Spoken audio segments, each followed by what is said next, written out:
Drop in the untold stories of industry leaders, influencers, and insights on future innovation. I'm John Davidson, and this is the DLC Drop Podcast. All right, welcome to another episode of the DLC Drop Podcast. It is my pleasure to welcome Mr. Jamie King. Jamie has had quite a career in the esports and gaming space, from Rockstar Games, currently head of esports EVP at the Engine Shop, working with a ton of brands, someone with ridiculous experience and pretty fun personality. So I'm excited to talk to you, Jamie. Welcome to the podcast. Hi, John. It's good to be on your podcast. Thank you. And I wasn't sure if I was going to ever get the invite. I had to work my way up to you, my man. I had to make sure I established that credibility, just like brands have to do in the esports space, I guess. You've always been credible. I remember the day we met. Yeah, let's tell that story. What's your version? I'll tell my version after you. So my version was, I was like an overexcited teenager at the first Overwatch homestand in Dallas. Yes. And I'd seen like a social post you guys did, right? And you were there activating. Yeah. And we had the Bud Night and I found you. I seeked you out, and I was like, we got to do something whilst we're here. Right. Do you remember that? Absolutely. Yeah. So to give background for the audience, I was working at GameStop at the time as head of partnerships, and the Dallas Fuel were putting on the very first homestand event, which ended up influencing how Overwatch League would do homestands from that point on, because it was so successful.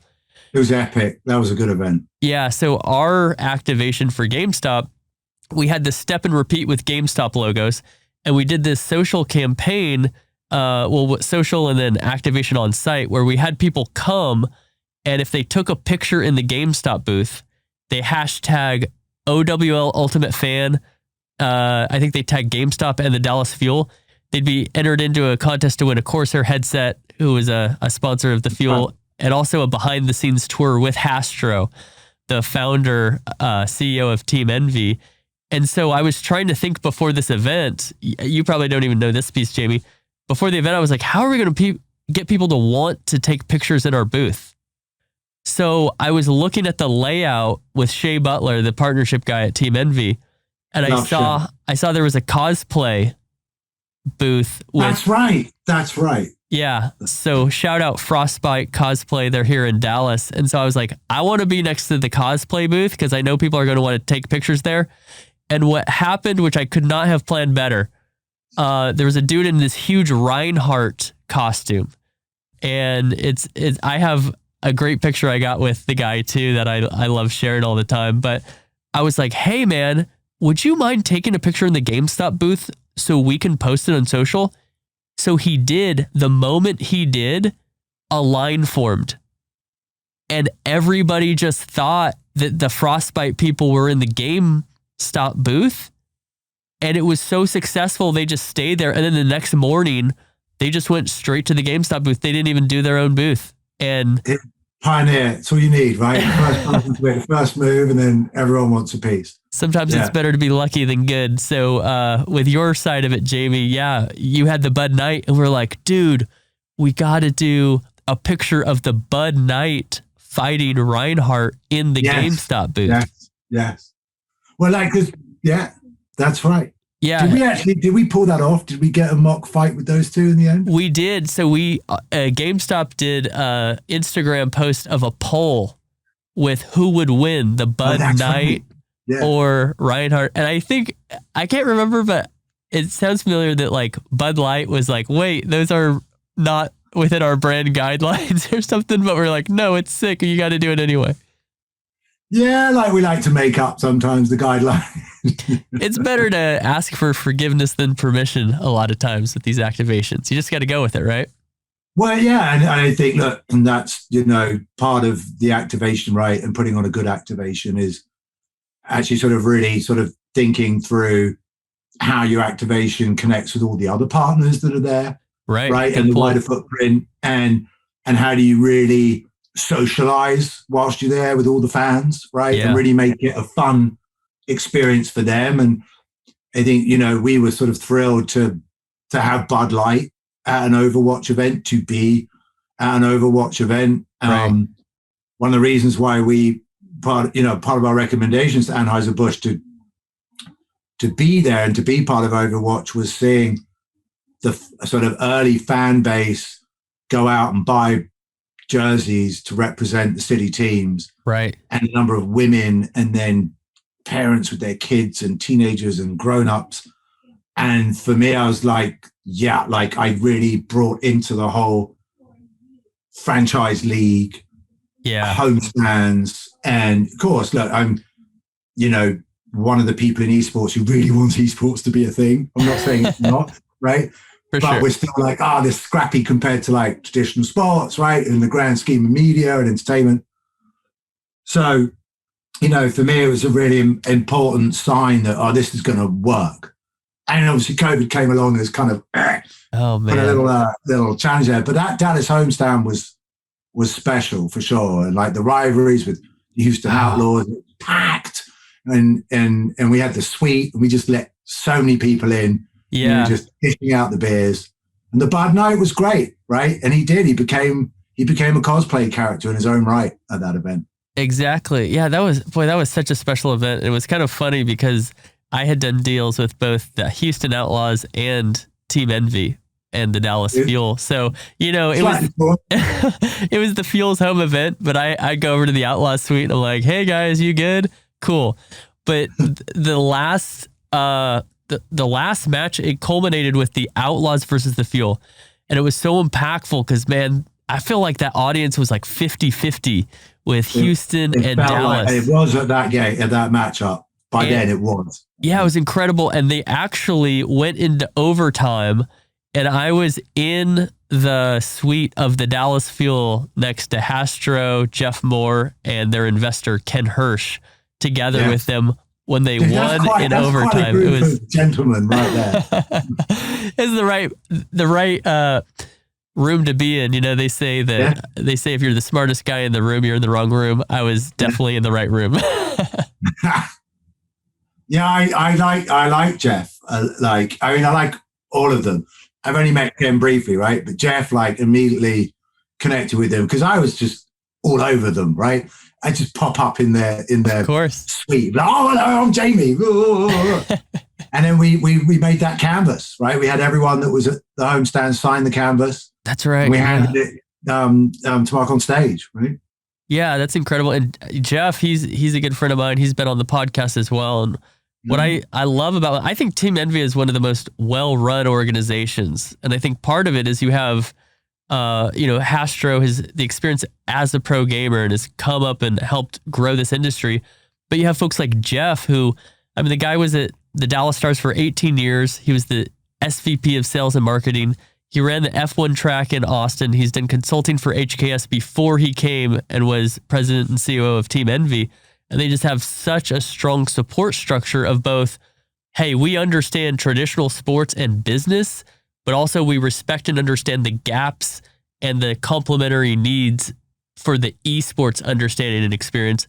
And now they're becoming just an entertainment company in addition to the competition. I love seeing what they're doing here in Dallas. It's very interesting because a lot of what you said is actually sort of touching on a lot of beats that are going on in the esports industry right now. Look, Jeff, you're going to work at F1 and travel the world at a time when it was the shit, right? And you're in the pits and it's all glamour and pot and champagne and billionaires and quite the lifestyle. Yeah, he's like a heavy hitter. And I don't know if you've ever spoken to him about archaeology, right? And Machu Picchu and Göbekli and Jerusalem and ancient monuments. It's fascinating. Yeah, and Mark, Mark's so chill and full of love, right? And positive energy. He's a beautiful human being, right? Yeah. And the way he treats everyone around him.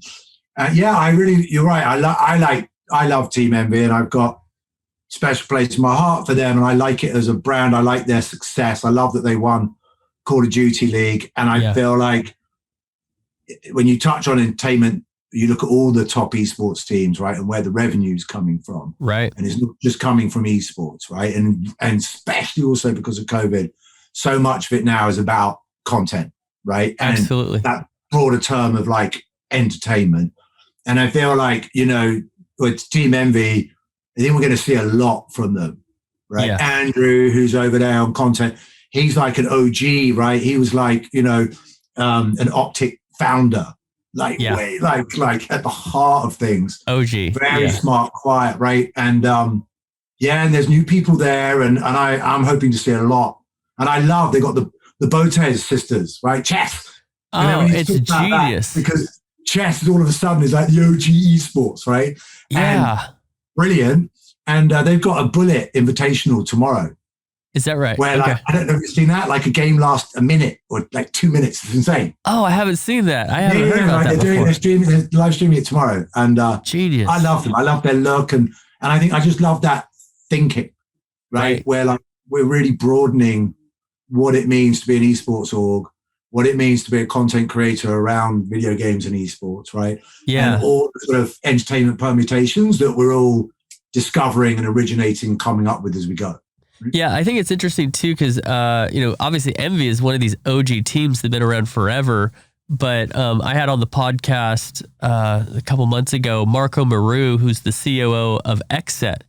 And they have a very different approach than traditional esports. They have like 7 or 9 different teams, but they're all entertainment focused. A lot of their ownership are musical artists and celebrities. And we were discussing that like a lot of their power comes from being a new org and seeing how traditional teams have not been able to monetize just purely the competition part. So they come in and they say, we're fully competition. We have 9 different teams, but we're all about this entertainment lifestyle. And I think it's benefited them to come in late, but Envy has been in forever, but they have adapted with the times quite well. It's interesting to see. Well, no, they've never lost their roots, should we say, right? They have a very clean brand. Right. There's no stigma, there's no dirt, there's no hoopla really. And they win, right? Yes. And I think they've just been quite quiet and methodical. But we have seen the explosion of FaZe, right? The explosion of 100 Thieves. We've seen dramatic rise in competition at the tournament level. Yes. We've seen VCs come in and jack up prices, right? We've seen massive wage. We've seen wage inflation on salaries. Yep. Now all of a sudden, like you've got a lot of overheads and team ops, right? It's like it's a constant time and attention and energy and resources. And then, prize pools are like varies. Sure. And it isn't enough. And then, I'm a non-endemic, right? Yeah, okay. So I was at Rockstar, I made video games. When we think about esports, I'm a non-endemic, right? I wasn't there in a ballroom on a LAN, bringing my computer, I wasn't a pro player, wasn't a team owner. And so I'm like a non-endemic trying to earn a living. Sure. In esports and justify it, right? Right. And then I'm actually certainly at Engine Shot, half of what we do is work with sports properties. Yeah. And their esports. Yeah. But then the other half is non-endemics. Bud Light being one of them, Mercedes-Benz, right? Leukemia Lymphoma Society. And very much at the sharp end of trying to get the sponsorship deals. Yeah. Which is hard. Absolutely. And I want to talk about your background too. And I want to talk about a lot of these brands that you have successfully introduced in the esports space. One thing I wanted to touch on really quick, one more point on Envy in the discussion I had with Jeff Moore, which is mind-blowing. He was explaining the challenges that teams have. And boy, do teams have it rough right now. I mean, it is just so difficult. And he said, this is what we have to do, John. We have to identify where in the growth phase are we compared to like traditional sports. So if you compare Envy to the Dallas Cowboys, are we the equivalent to the 1964 Cowboys as far as the opportunities and the league formation or everything? Or are we more 72 Cowboys, et cetera? He said, then we have to look at where we think we should be and want to be in 20 years. We need to take the strategic steps at the right time to get there because just time itself won't get you there. And then we have to do it without running out of money first. I was like, oh my, bro, the stress. Right? I got stressed hearing him say that. Like, Yeah. But that's the beautiful thing, right? Is that we are in its infancy. I'm amazing that he gave it as as late as 64, because in a way I feel like it's like 1910 and we've got no helmets, right? Or right. And I think, but look, and that's where there's a tremendous amount of value in the learnings that we can take from traditional sports leagues and how they built themselves out. Because if we sort of stop and sort of think about esports and where we're at now, you've got video game publishers who are normally very good at making games, and that's about it, right? Yes. Yeah. Suddenly now having to be league operators, right? Running a sports league, right, globally. Right. Or you've got a third party that's having to deal with the publisher and those rights, and then build a sports league.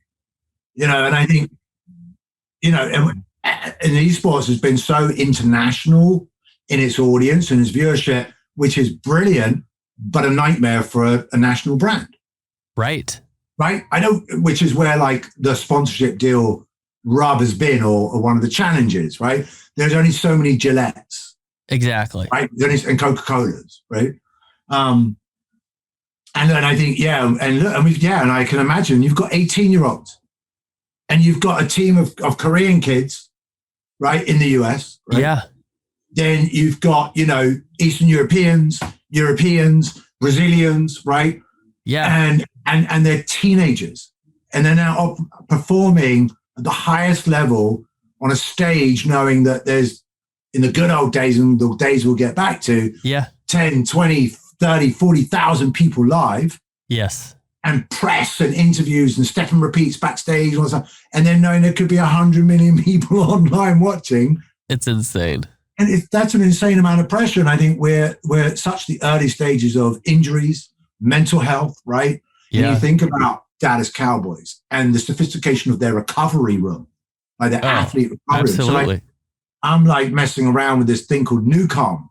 Okay. And this biosignal processing disc, right, that gets the GABA flowing in my brain and helps my cells recover.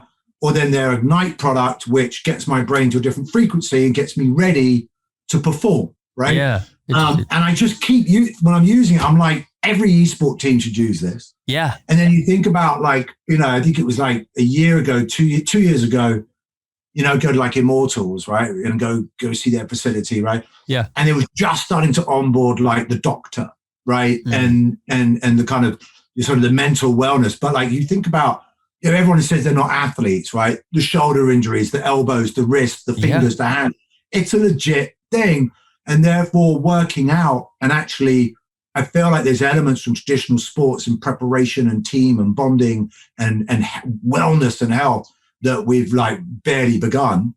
And then that in turn actually opens up opportunities for non-endemics like the healthcare industry and the wellness industry from a sponsorship perspective. Absolutely. In fact, I think Complexity Gaming is best set up for that. And they're, coincidentally owned by Jerry Jones. Right. I had the opportunity when I was at GameStop to facilitate the naming rights deal for their headquarters, the GameStop Performance Center. With them. Yeah. So I've been able to see it close up, and Jason Lake and his team, they really focus on player health, player performance is their whole thing. And I just had somebody on the podcast, a recording session right before this one, actually, just an hour ago, a woman who's a CEO at a company called Helium. And what Helium does is they're a software, but they work with hardware VR, and they help you visualize your stress through your brain waves. So they measure your brain waves with a wearable. And then with VR, you visualize that with animals and colors. So then you can control it and calm yourself down, improve your sleep, lower your stress. It's insane. And we were talking about how before a match, you could put this on and you could prepare and you can get ready to perform at the highest level. But also after, you can calm yourself down. You can recover. Dethrottle, recover. Yeah. That's why I use the NuCalm, right? They developed it for vets with PTSD and cancer patients. And it used to be a $5,000 medical device. And now it's a little disc I put here. Interesting. And I can do it for 20 minutes, 40 minutes, an hour. Depends. Do I need to recover? Do I need rescue? Yeah. And it flushes my system of anxiety and stress. So I'm still challenged by how do I keep my job, or Sure. how do I get that job, whatever, how do I land that pitch? Yeah. But it's not crippling me and it's not holding me back, right? And anyway, so yeah, so look, I think, they are all entertainment companies in a way now. Yes. And I always say, man, esports is entertainment. You made a good point about the injuries and that it can be physical. But I'm like, man, that's why I don't like the term esports. I prefer competitive gaming, because it initially starts a debate of whether it's a sport or not. And my answer to that is it doesn't matter, because that's purely based on your personal definition of sport. What it is, it's entertainment. It is engaging more youth than anything else across the globe. It's impactful. It's important to young people. And that's all you have to know to believe that this is the future and that you need to get involved. Yeah. I mean, look, when you talk about the youth and being involved, and then you think about gaming. Yeah. And gaming culture, right? Because now all these esports organizations that are about content and entertainment, well, to your point, we're not just talking about competitive gaming. Right. We are now talking about the massive culture of gaming, right? And one's love affair relationship with gaming. And we're now all parents, right? We're like the first generation. Yes. And our kids are on Minecraft and Roblox, right? And Rocket League and, Clapwell, and we're playing with them. So it's like we haven't let go of our passion. Exactly. So it is the pop culture, right? It's like the dominant. There was skateboarding, then there was hip hop, and now there's or rap, right? Right. And now there's video games. And now it's video games. Yeah. And I want to get in that with your background. I tell every brand, hey, esports is easily sponsorable, right? You've got these sponsorable assets, teams, leagues, jerseys, etc.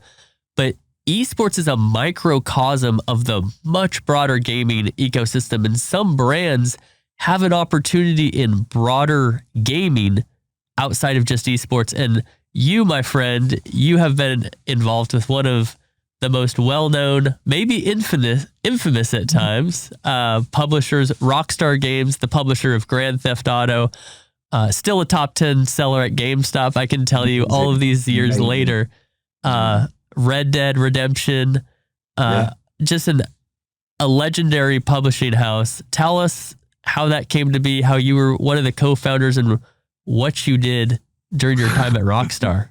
I'm sure you got some crazy stories in this one. I mean, look, I ran my mouth and blagged it, right? No, so I was just very lucky. I used to make music videos, and it was through the record industry that I connected with Sam Hauser, who was at BMG Interactive. And I started working on, they were sort of finishing Grand Theft Auto 1.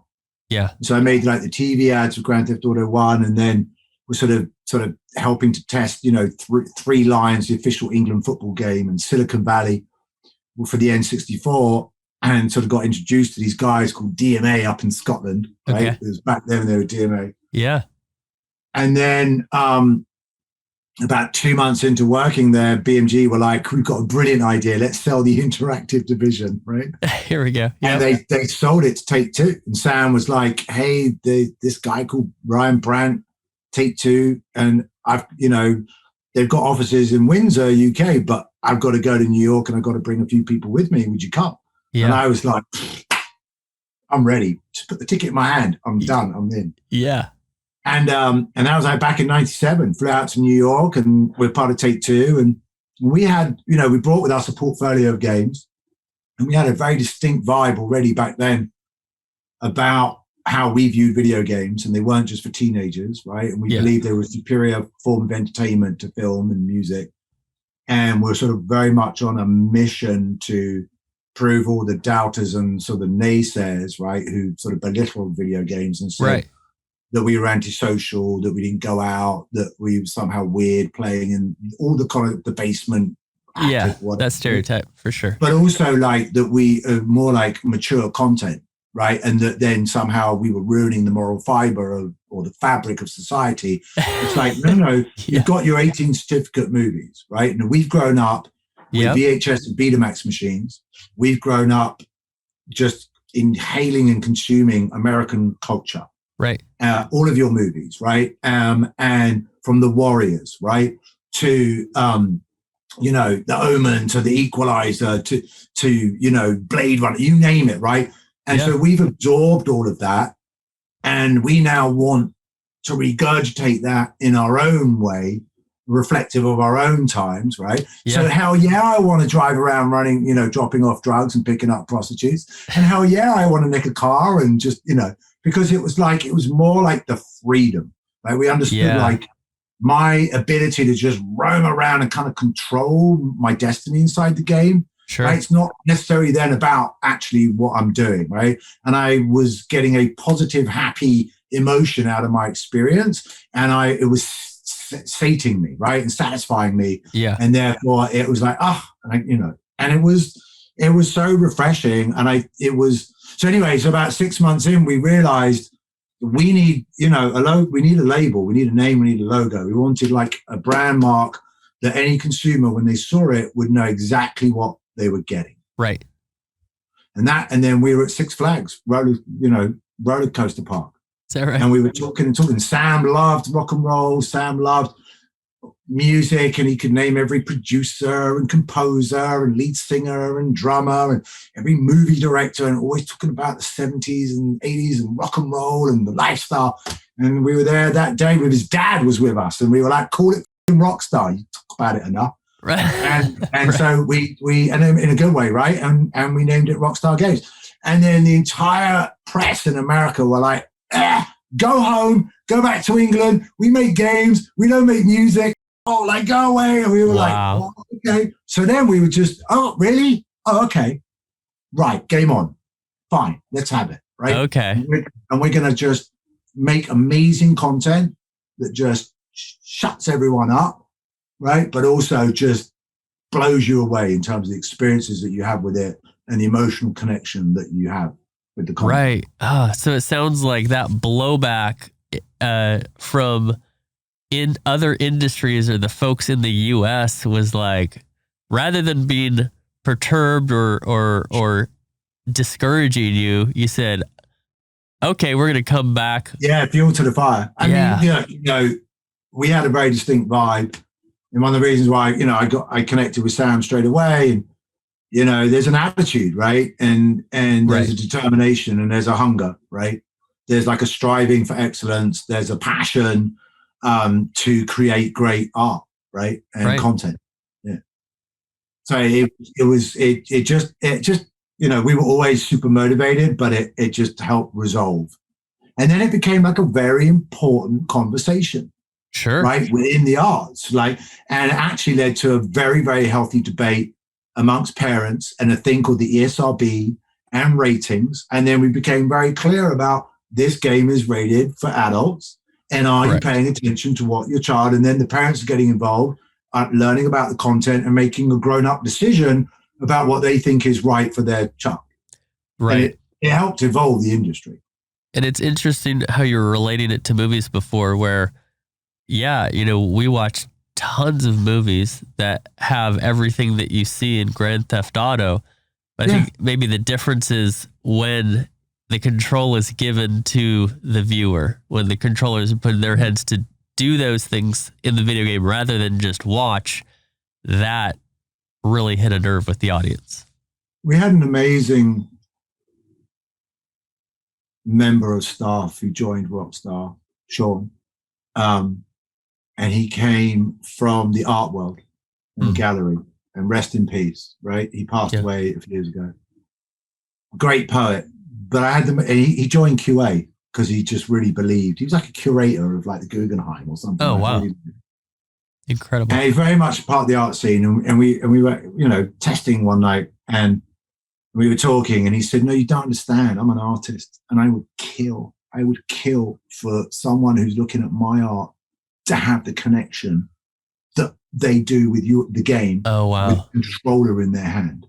Yeah. And that, and it just, I'm probably butchering. He said it way more eloquently, but just resonated and stuck with me. And he was a beautiful person. I'll never forget him, but it just really struck me. And I was like, yes. And there is a tremendous amount of, and look, also certainly with the Grand Theft Autos, right? And then Red Dead is the open world, right? and that sense of freedom and playing God in a different way, but just being able to experiment and play a bit fast and loose in a way that you can't in real life, right? And really kind of have ownership over your creative expression of what you do. Right. And the journey that you have is incredibly powerful. And that's why we sort of talk about it as being, I love film, I love music. So I don't necessarily want to say it's superior, but there's a different level of engagement that video games afford, right?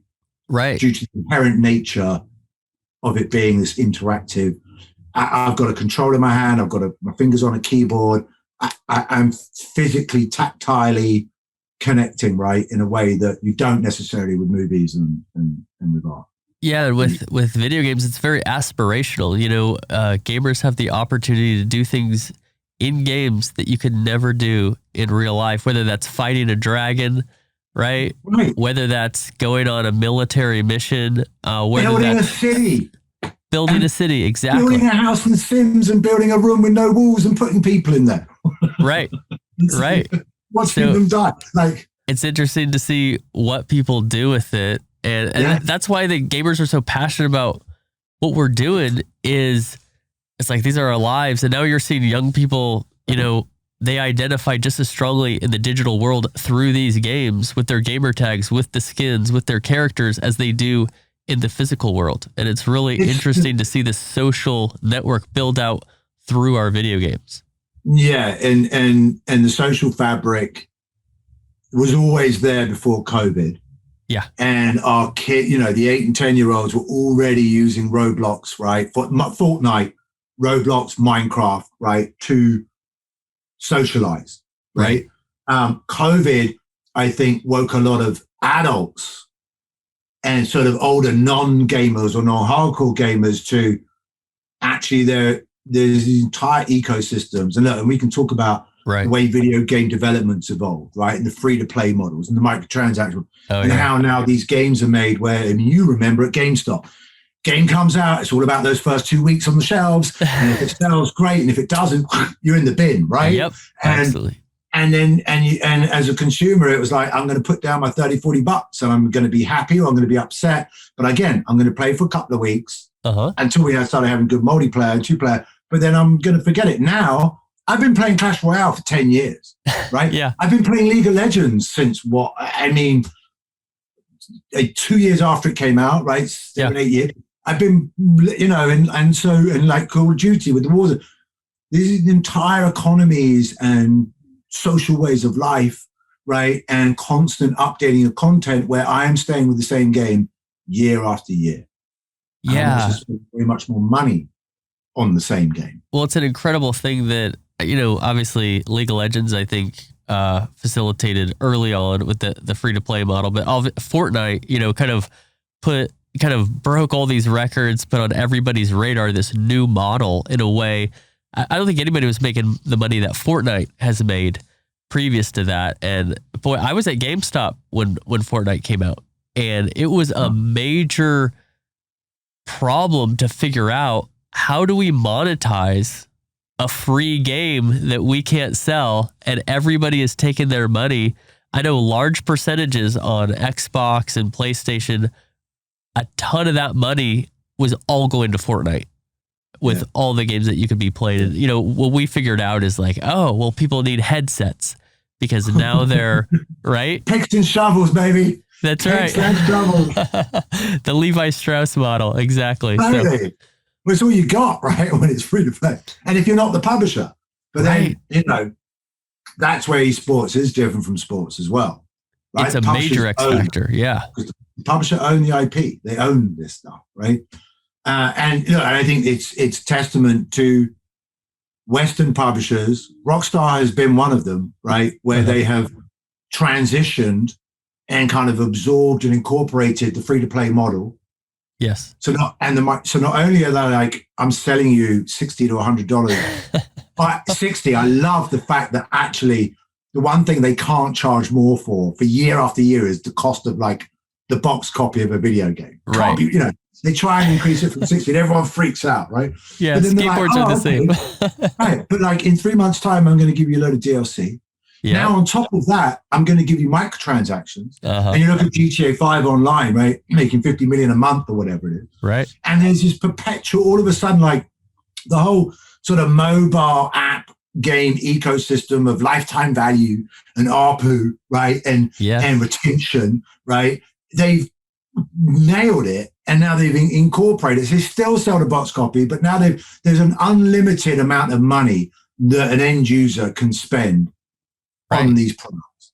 It's incredible. Yeah, and all they have to do is just keep the finger on the pulse of what the community wants. That's the crazy thing too, though, is, man, the community, the game community can turn against a publisher, can turn against a game on a dime. In fact, I remember another GameStop story, a Star Wars Battlefront 2. Right before it came out, it was forecast to do very, very well. And they made some loot box decisions before the release of the game. Oh my God, like in the week of, right? Or it was a disaster. Yeah, we sold like half the amount that we were forecasted to before. It just destroyed the game. And that's crazy because the publisher owns all the keys in the ecosystem in esports as well because they own that IP. But at the same time, boy, you better make the right decisions because you misstep. And it's like, I'm on to the next game because another game just came out. In fact, 5 just came out, probably. Yeah, no, and I think that's always been an investment challenge for game developers, indie developers, and publishers from the investment community because video games are entertainment to your That's right. Therefore, it's hit and miss. Yeah. And even if you made Grand Theft Auto, is it still lightning in a bottle? Can you make it again? And they love that word platform. Is there a technology platform that has longevity or we can sell or license out, right? And we're not so dependent on the whims of the audience. And then now we really do have the council culture. And I think there is an element of a raging toxicity that can get turned on at any moment in the industry. Yeah. Right. We've had it targeted at indies, right? And literally just ruin their lives on the release of a game.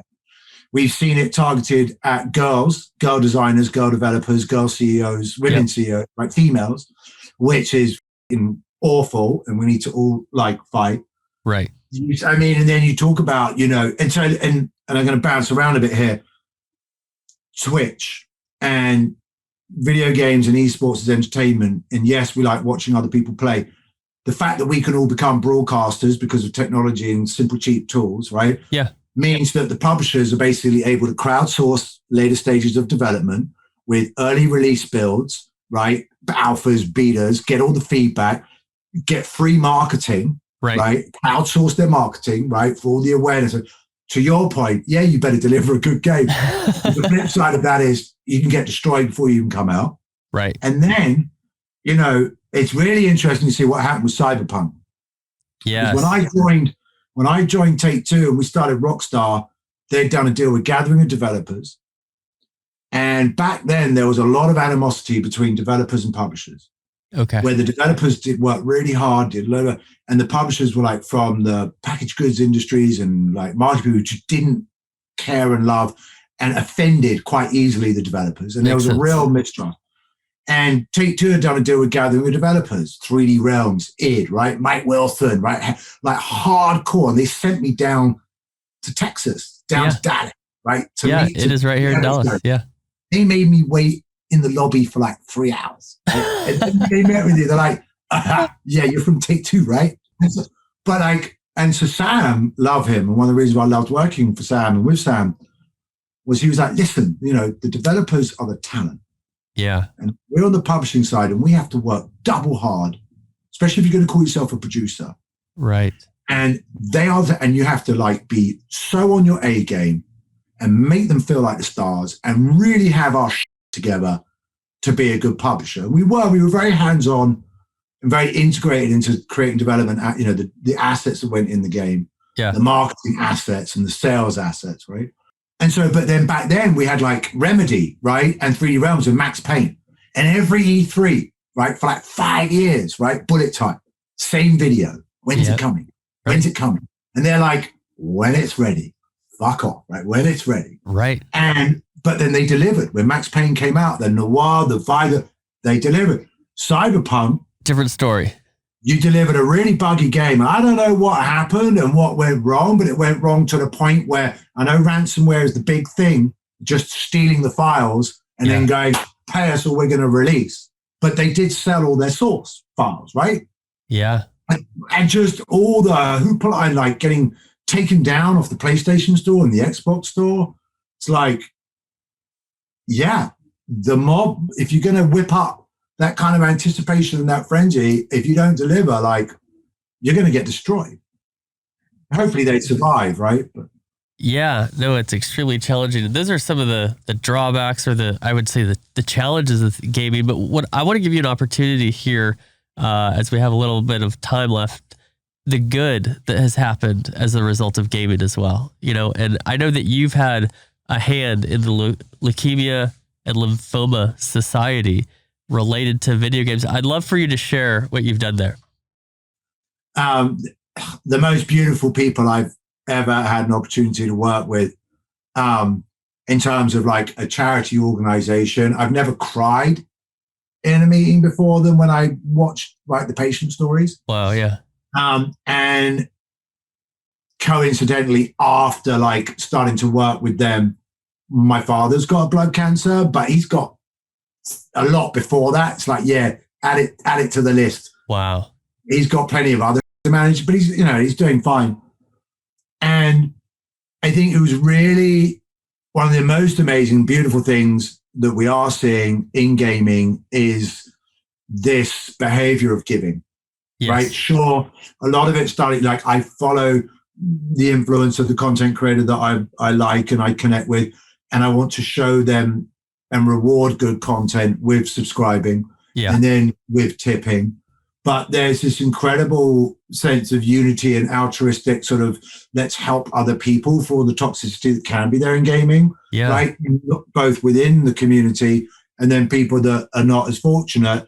And I think also, if we think certainly amongst esports, right, where we have, which really is reflective of this younger generation and where their heads are at, and actually wanting to know that brands that they buy product from stand for something, right? Yeah. And are doing something themselves to give back and to support.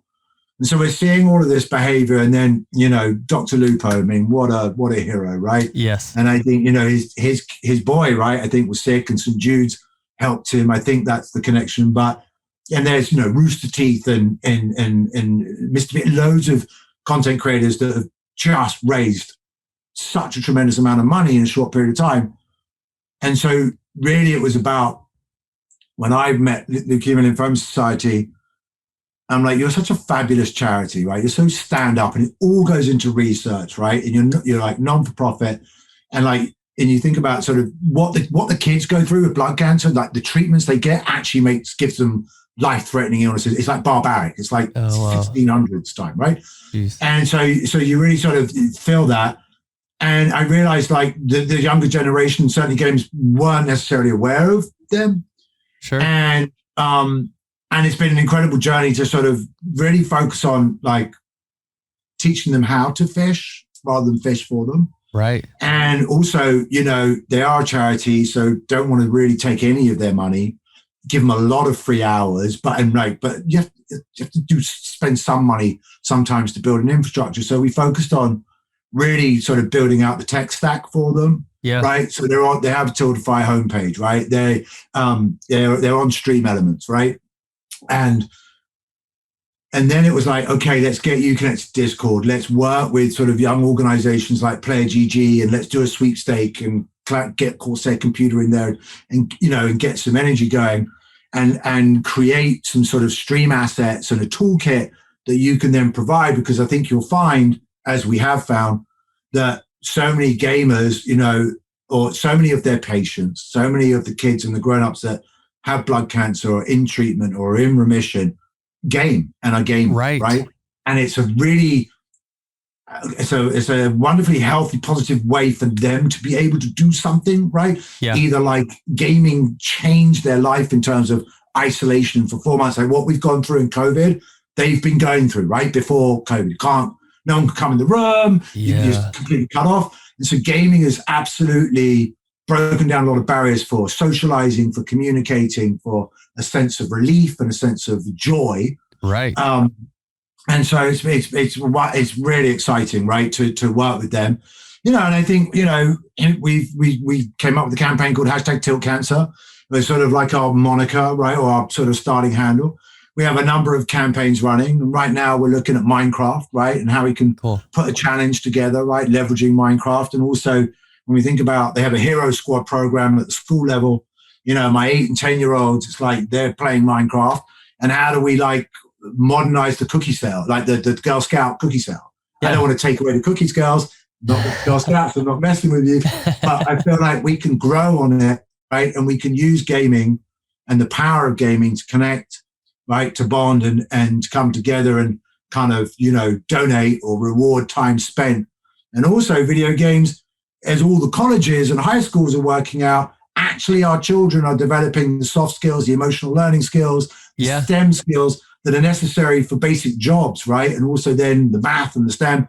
So as a way to reward kind of progressive, productive behavior and tie it to donations, and it's amazing. Yeah. That's incredible. Yeah, I mean, we know that just about all youth are playing video games. I did a keynote yesterday to the California State University Entertainment Alliance. And so I did a bunch of research around this. And one of the things I pulled up was 90% of teens in the US are gamers playing video games, and 97% of boys who are teenagers who are playing games in the US. I was floored by that statistic. But then when you look at youth who are in a hospital, who are in a situation where they can't get out of bed, they can't hang out with other people, gaming can be all there is, and if they were well and healthy, they'd probably still be gaming, but they're able to just it's transformative. So we had this lovely young kid called Nick, and he, we focused on his patient story for Tilt Cancer, and he's isolated from everybody, and playing video games made unbearable treatment manageable. Wow. And helped ensure that he never quite gave up or lost hope. Yeah. Right. And definitely brought relief. And he's in remission, and he's got a head of hair, and, wow. And he's absolutely made all the difference to how I got through my treatment. That's incredible. Yeah. That gives me goosebumps right now of listening to share about this. And, the ability to build connections too. Games are so social nowadays, and we see young people who are very healthy, who are making a lot of their connections through video games. But man, when you're stuck in that room and the only people are coming are your parents and the kids you used to go to school with, you're not seeing anymore. The ability to connect as well as explore these worlds. Look at Animal Crossing. I mean, Animal Crossing was one of the saving graces of COVID, right? For absolutely grown-ups and kids alike. And then when we think about, the power of that, look at how the fashion industry, right? And cosmetics all embraced Animal Crossing. And what I love is I think it was, Procter & Gamble's Venus, right? Or one of the beauty brands in Animal Crossing, I could put acne on my avatar, or I could put stretch marks. I just, it was so humanizing. Yeah. And I'm like, yes, love that, look, and I think, there's, if you look at Animal Crossing, you look at Roblox, you look at Minecraft, these collaborative world builders, right? I'm expressing myself, I'm building, I'm having adventures, and it is incredibly explorative, and it really sort of unleashes one's imagination. And then they are screaming, I need to meet Sufi in the server, and so they are actually it's fast tracking their technical know-how, their ability to use computers to navigate things like Zoom, right, and email, and find each other, and then get in the server, and then do things together. Right. And it's really it just extends and builds on what we can have in real life. And thank God, because there's a lot of mental wellness issues because of COVID on a younger generation. Yeah. And then you also think, I'm talking from a privileged position, right? Because I live in a place where I have internet. Right. I have fast internet, and I can afford a computer. And so you think then about, all the underprivileged kids, right? and all the single parents, right? And those that are like living on or below the poverty line, right. And they haven't then had Animal Crossing, or they haven't had the ability to be in Minecraft and connect, right? And have had a really dissatisfactory, experience with Zoom and homeschooling, right? Right, true. And it's going to take. We're going to see the effects of that, right? It's definitely taken a big toll, right? And I think there's opportunities. And this is where brands can step in. I always love to open the eyes of brands that like, and just also the broader world is like, we need money to do stuff, cool stuff, right. and impactful stuff. And you know who has the money? Brands have the money. Right. And this generation, especially the esports generation, that's also why they're like, this is my passion. I don't kind of need you. Right. Fine. I like something, I like it, but if you're going to come in and like, well, part of the reason why I like all these ecosystems is I'm not spammed with ads. I mean, that's changing now, right? Unfortunately, right? yes. You'll cut quickly. the cord to get away from ads, and all I do is get ads on every OTT device and cable and whatever. Exactly. And pre-roll and mid-wow. But they're like, let me see you invest a bit into the ecosystem, into those that aren't as fortunate, that we do care about and want to see you lift up. Right. And the goodwill and the brand lift and the positive sentiment, and you will actually like rapidly move into the purchase consideration set. Yep. It's so easy, but it's still like a foreign language. Yes. And there are these new platforms and these new tools, and so the KPIs don't immediately obviously line up, right? Right. And we're not sure, and there's still some perhaps misperceptions about gaming, and I think COVID hopefully has really destroyed that. And now it's a question of the clutter and the noise and where do you play, right? And really understanding, to your point, competitive gaming is made up of a lot of different sports, with very different audiences in different parts of the world with different behaviors, and then gaming culture is very different. True. And look, and getting into a video game is still high touch and hard. Yeah. And again, that's one of the beautiful things about esports. It's opened up all these new touch points where actually it's really easy for a brand to come in and go, got it. And you love this passion, we love you, so let us help you. And we got this, and we paid for this, and we've done this, and because we got this, and it's like beautiful. Exactly. No, I love it. And I think too, just a call out to anybody who's watching and listening to this episode is, those people who don't have that access, you give that access to video games, to the gaming experience, the social experience that it provides in a positive way.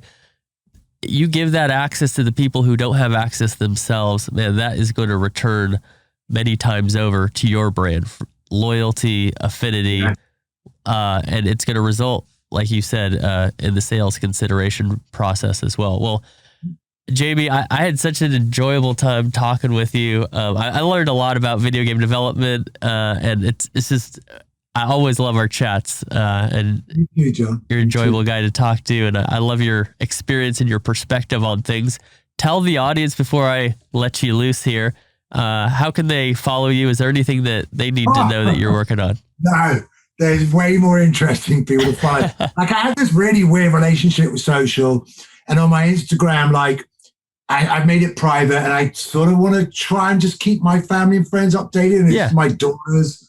Then I sort of like slightly sort of spazzy, like fits and starts, sort of like tweet or like post what I'm doing on a work front. Sure. But I'm like, there's way more. The things I'm working on are way more interesting, right? Than awesome. Me. Well, what are some of those things? They should follow EMLS, right? Love what we've worked Major League Soccer for 4 years.